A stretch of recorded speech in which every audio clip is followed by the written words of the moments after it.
Fala galera, tudo bem com vocês? E aí, já começaram a executar suas metas ou criaram desculpas super racionais para só começar depois do carnaval?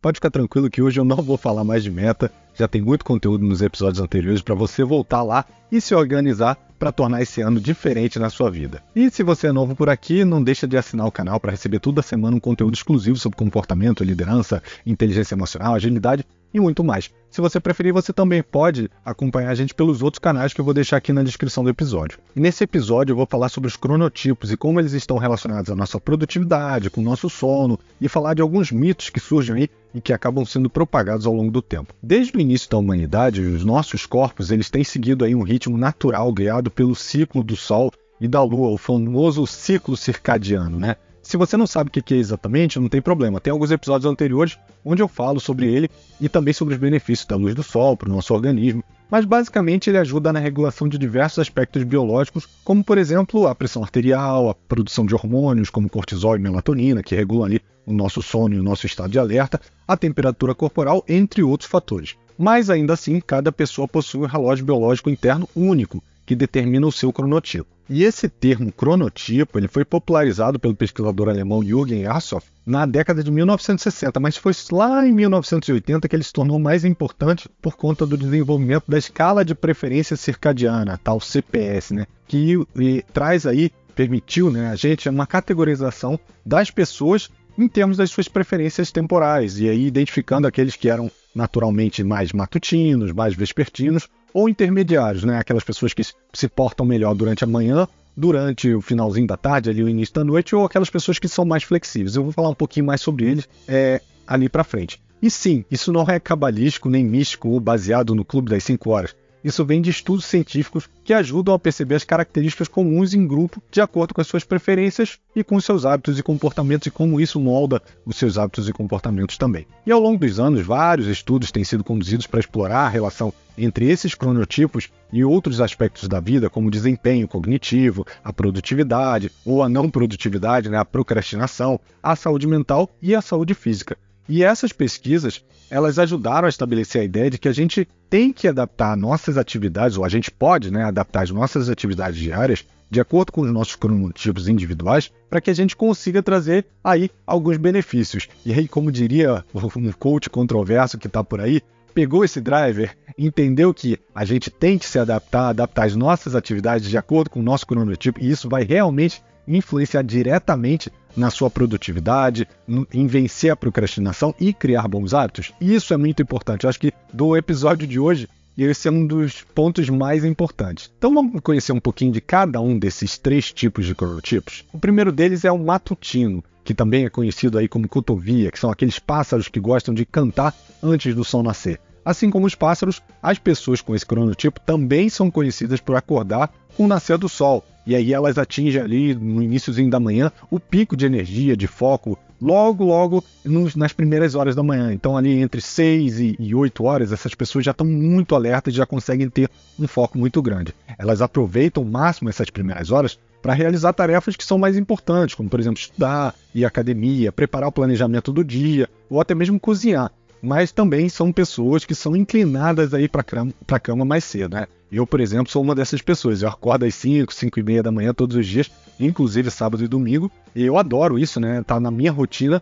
Mas dá 8 e meia, 9 horas da noite eu pareço ali um bêbado de sono que tá quase caindo pelos cantos. Eu também conheço outras pessoas que são assim e que se dão muito bem organizando as suas rotinas, as suas atividades pela parte da manhã. Não é, Ju? Ju deve estar ouvindo aqui esse episódio. Deve estar ouvindo na academia, inclusive, que geralmente ela ouve bem no início da manhã. E ao contrário dos matutinos, a gente tem os outros, os vespertinos, que são aquelas pessoas que preferem as atividades na parte da tarde e no início da noite. E aí elas atingem ali o pico de energia, o pico de foco, mais tarde no dia, quando elas estão mais alertas.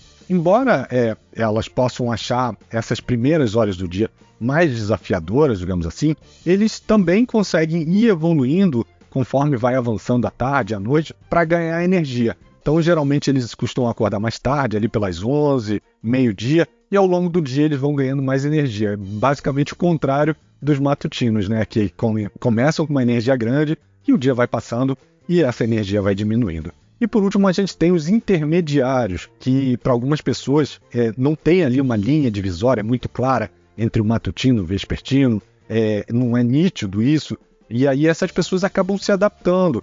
E esse é um cronotipo muito comum, são pessoas que não acordam nem às 5, 5 e meia, nem às 6, acordam ali pelas 8 e vão dormir próximo de 11 e meia, meia-noite, e existem estudos aí da Universidade de Granada, da Espanha, que mostram que é o mais comum, 50% da população mundial está dentro desse cronotipo. E essas pessoas elas têm uma flexibilidade natural nos seus padrões de sono e elas podem se adaptar facilmente a horários que podem mudar, por exemplo, para acordar mais cedo, para estudar, ou dormir até tarde para trabalhar. Tem alguns trabalhos que ultrapassem ali um momento onde você estaria começando a produzir a melatonina para ter aquele momento de sono. Essas pessoas elas conseguem se adaptar de acordo com o cenário que elas vivem, né? E, Bruno, mas não existem aqueles que você falou de noturno, não existem os noturnos, aquelas pessoas que trabalham durante a madrugada? Olha, não existem, esse cenário não existe. Durante a madrugada, é provável que essas pessoas estejam trabalhando por necessidade e não por questão de perfil de preferência no horário.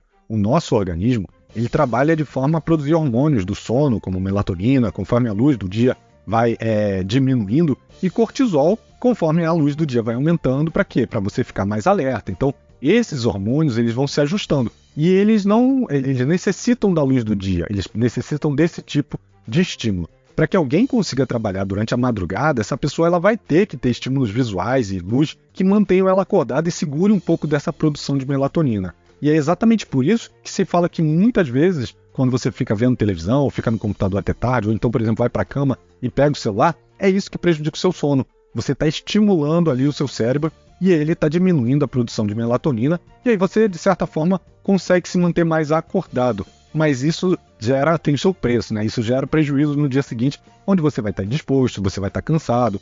Para quem tem um perfil como o meu, matutino, quando às vezes vai num evento, uma festa da empresa, ou no final de ano, né, o Réveillon, o Natal, que acaba dormindo mais tarde, os dias seguintes cobram ali o seu descanso. Então, essas são as características. E em 2017, existiu aí um marco significativo que foi uma pesquisa que até ganhou o Prêmio Nobel de Medicina, onde os cientistas entenderam que não é simplesmente a minha preferência, mas existe uma carga genética para esses cronotipos. Nos estudos, ele indicou que essa predisposição ela pode ser herdada e revela, sim, uma conexão biológica da forma como a gente vivencia e percebe o próprio tempo. Isso explica, inclusive, por que existem famílias, né, que às vezes têm uma preferência noturna, enquanto outras famílias são matutinas, e você vê que é realmente um grupo familiar. Mas também, além da genética, a idade pode influenciar no cronotipo. Por exemplo, é normal que durante a infância a gente seja mais matutino, e aí, conforme a gente vai evoluindo, vai chegando ali na adolescência, por conta até do próprio desenvolvimento do corpo, as mudanças de hormônio, né, a gente começa a se tornar vespertino, os nossos hábitos mudam um pouco. E depois, quando a gente envelhece, aí eu me coloco nessa posição, é ainda mais comum a gente voltar a ser matutino, ou até intermediário, né, o que depende muito dos hábitos, do ambiente, do trabalho, do estilo de vida que você segue. Então, agora que você já sabe sobre os cronotipos, identifica aí o seu período de maior produtividade, de criatividade, de concentração e foco. Assim, você vai estar um passo mais próximo para você conseguir conquistar e trabalhar melhor esse ano, conquistar seus objetivos, parar de enrolar e procrastinar e se conheça o suficiente para não ter desculpas para não executar o melhor ano da sua vida, tá bom? Espero que vocês tenham gostado do conteúdo. Semana que vem a gente traz um novo tema aí. Um abraço, se você gostou, não esquece de curtir e compartilhar. Esse conteúdo tem que chegar para mais pessoas. E semana que vem a gente se vê com um novo conteúdo. Um abraço, até lá pessoal. Tchau, tchau.